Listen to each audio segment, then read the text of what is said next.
ભરૂચ જિલ્લાના દહેજમાં લેબર કોન્ટ્રાક્ટરનો ધંધો કરતા કોન્ટ્રાક્ટર સાથે થયેલી 54 લાખ રૂપિયાની છેતરપિંડીના કેસમાં નવો વળાંક આવ્યો છે।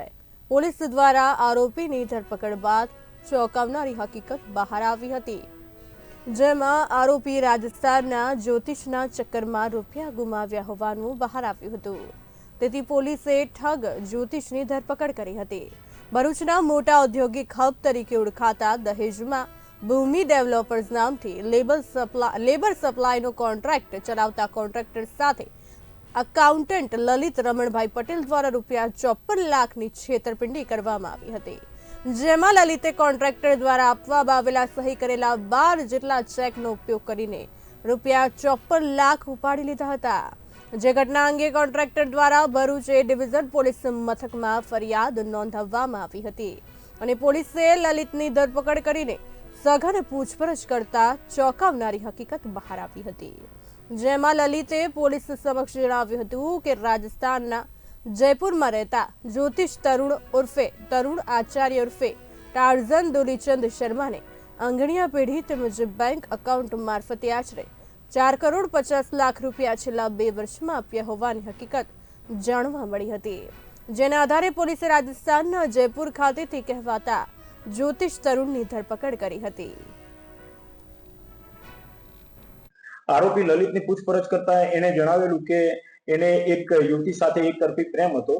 અને એ પ્રેમ પામવા માટે પોતે પ્રયાસ કરતો હતો। એ દરમિયાન એને સોશિયલ મીડિયા થ્રુ એક મેસેજ મળેલો કે એક નંબર ઉપરથી કે એ પોતે જ્યોતિષ છે અને એને યુવતીને પામવા માટે તેમજ આ લલિત જે કંઈ પણ ધંધો કરશે એ ધંધામાં સારી એવી બરકત મળશે એવી સામેના જે જ્યોતિષે એને લાલચો આપેલી। તો એનાથી પ્રભાવિત થઈ એની લાલચમાં આવી ગઈને એની જે આ કંપનીમાં કામ કરતો હતો અને નાણાકીય વહીવટ કરતો હતો એમાં માલિકની સહીઓવાળી ચેકબુક આ આરોપી લલિત પટેલ પાસે રહેતી હતી। તો એ કંપનીના ખાતામાંથી પૈસા ઉપાડીને જુદી જુદી આગળિયા પેઢીઓ મારફતે એને આ 54 લાખ રૂપિયા તો આપી દીધેલા, પરંતુ એ સિવાય પણ ટુકડે ટુકડે ફરિયાદીની જાણ બહાર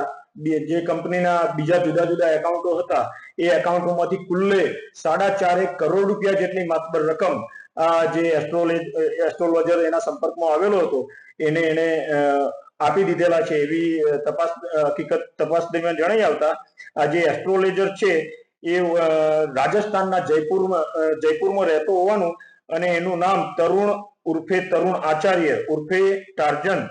દુલીપચંદ શર્મા એનું નામ સરનામું મળી આવતા એ આરોપીની પણ શોધખોળ કરતા એ આરોપીને પણ ગઈકાલે ગુનાના કામમાં ધરપકડ કરવામાં આવેલી છે। આરોપીના પાસે મુદ્દામાલ રિકવરી માટે પૂછપરછ કરી એના રિમાન્ડ મેળવી આગળની તપાસ હાથ ધરવામાં આવેલી છે।